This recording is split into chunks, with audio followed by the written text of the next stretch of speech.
Wow. Thank you. Whoa. Beautiful. Thank you so much for that, Chris. So many things I'd love to speak with you about. Um, I want to ask, of course, so much for what we stand for is seeing a union between your Spanish counterpart and yourself. So I want to hear how that came about, what you've learned probably about each other's cultures through that process. But I can't just skip over the fact that, first off, adorable kid. so but also for your child to walk in the middle of that song about a song about losing your customs, losing your language. And it was just so heartwarming to see you're raising your child fluent, it seems, in this language now. And you clearly are doing so much to continue making sure the torch is bright about this music. How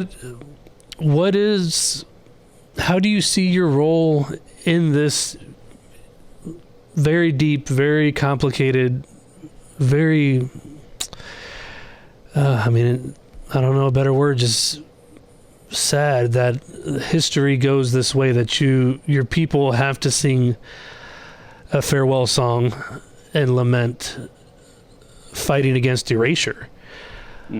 What do you see your role at this point? What is society as a whole, where you are in this moment?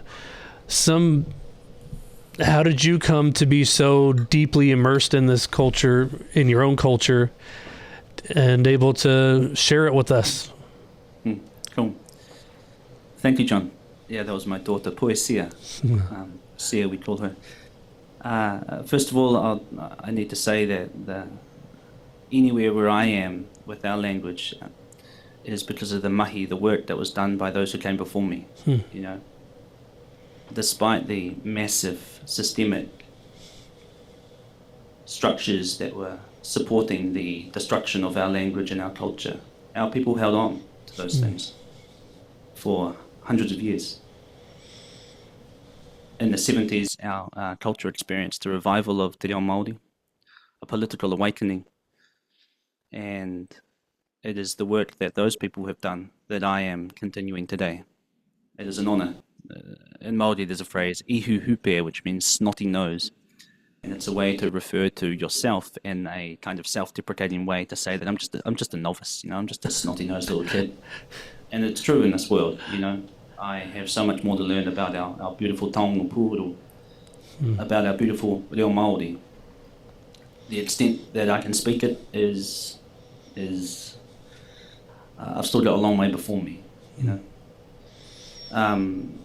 My role, I think, in supporting the continued revival of our language, there are so many ways that we can save our language, and fundamentally it's about embedding it into our everyday.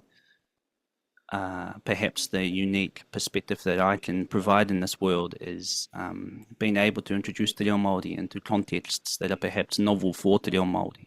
Te reo Māori, it's important to say, is not a language that is relegated to history, or that is not relegated either to very limited specific contexts. Te reo Māori is a language that is alive and thriving and beautiful in any context. So it is my privilege to introduce te reo Māori into the context of strange, psychedelic rock music.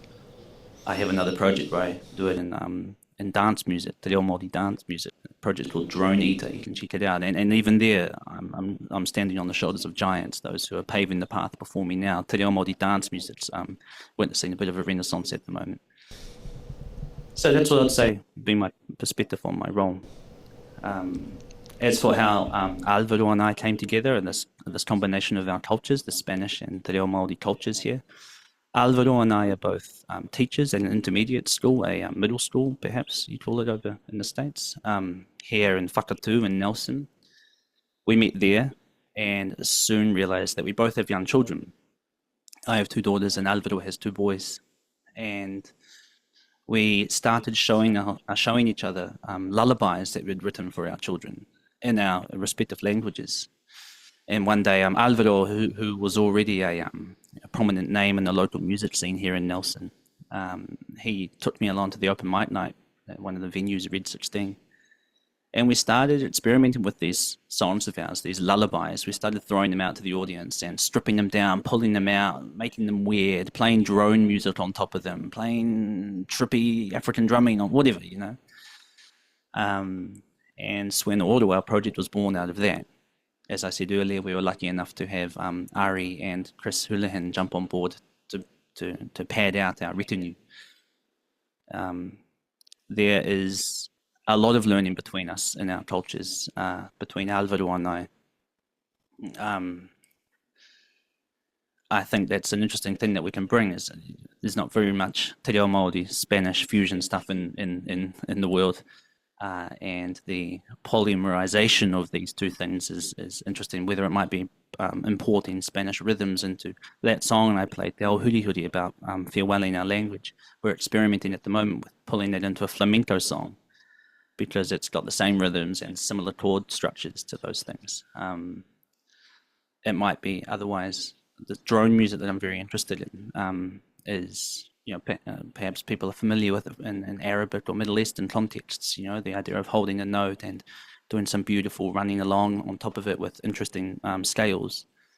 Mauri have done that for a long time as well in our original music, our indigenous music. The mōteatea, the chant that I did at the start and at the end of my set, are examples of that, where we stick on a note and just periodically jump up and down a wee bit, move around a wee bit.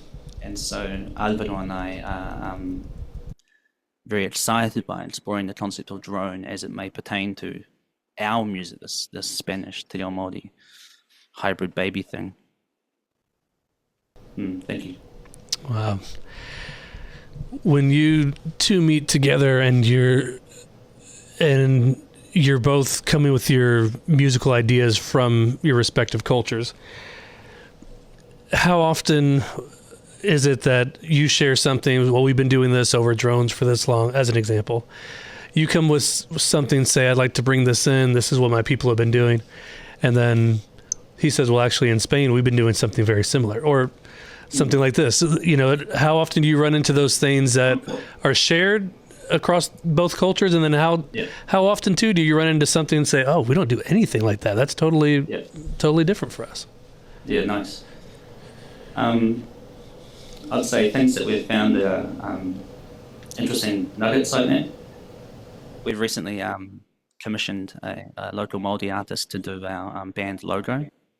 And in the design process for this band logo, we realized that both Mauri and Spain has this, the concept of playing a shell to make a Taonga Pūoro, an indigenous instrument. In Maori, it's called a pūmoana. In Spain, it's got a name, and they're very similar.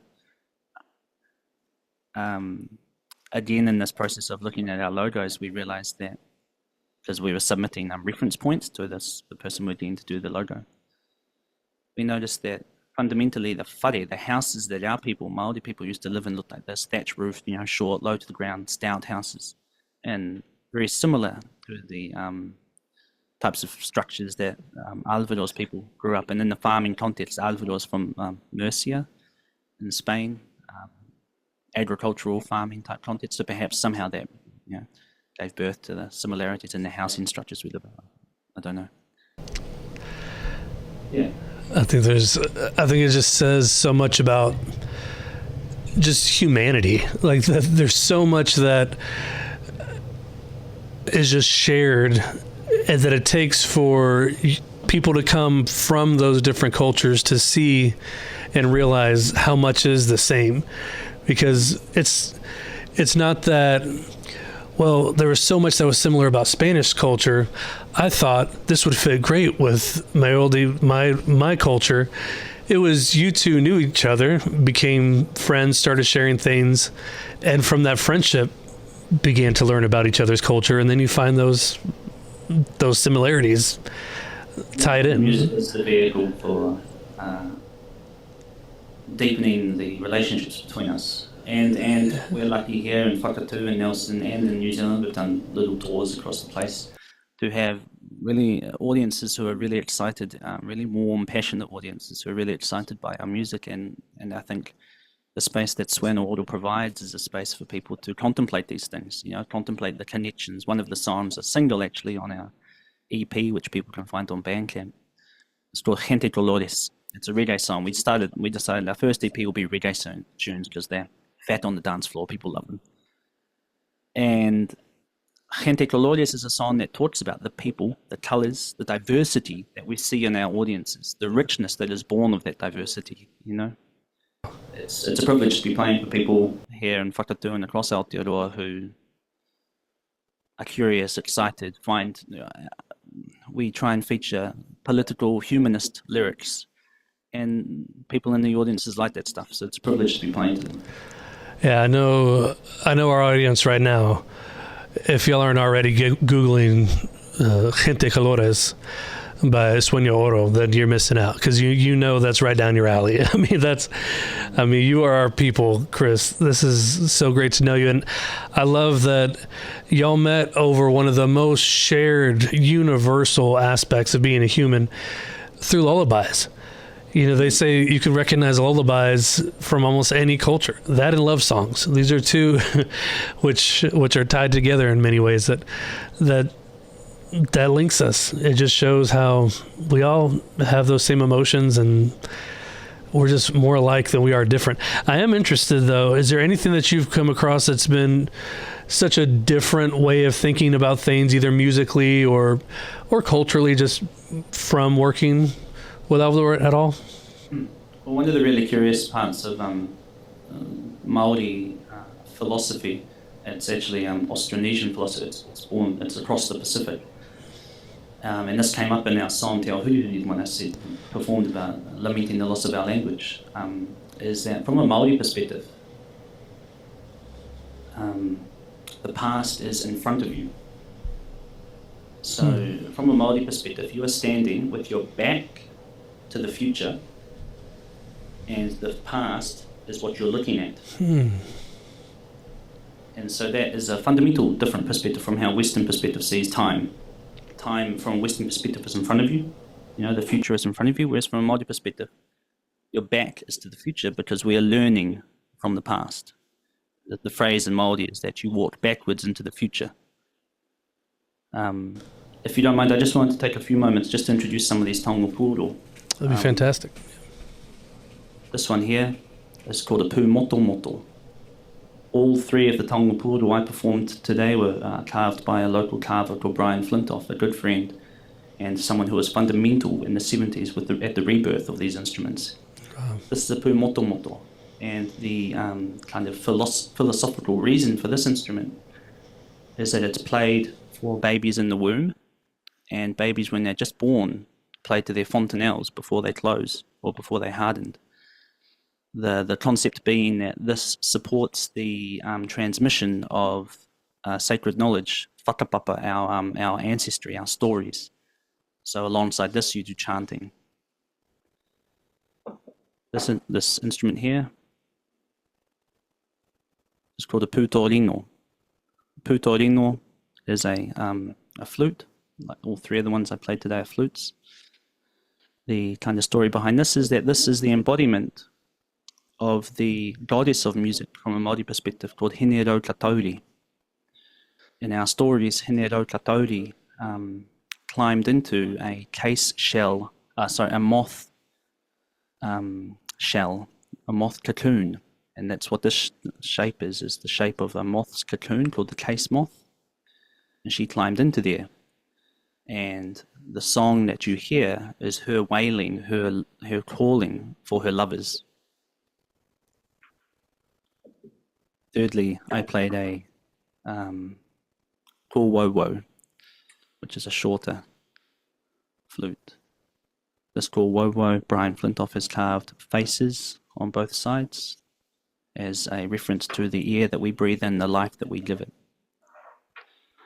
It's a privilege to be playing these, and it was a privilege to perform for you guys. today. As I said, you can find Suena Oro's on socials. You can find us on Bandcamp. Thank you so much. Be sharing it out. It's fantastic to know you, Chris. We'll continue to stay in touch. We'll share with our audience a lot of what you've said. We'll share links, and thank you for joining this together session. It was an honor. Thank you. Tēnei te mihi atu tui. Kia koutou. Ngā mihi. Thank you.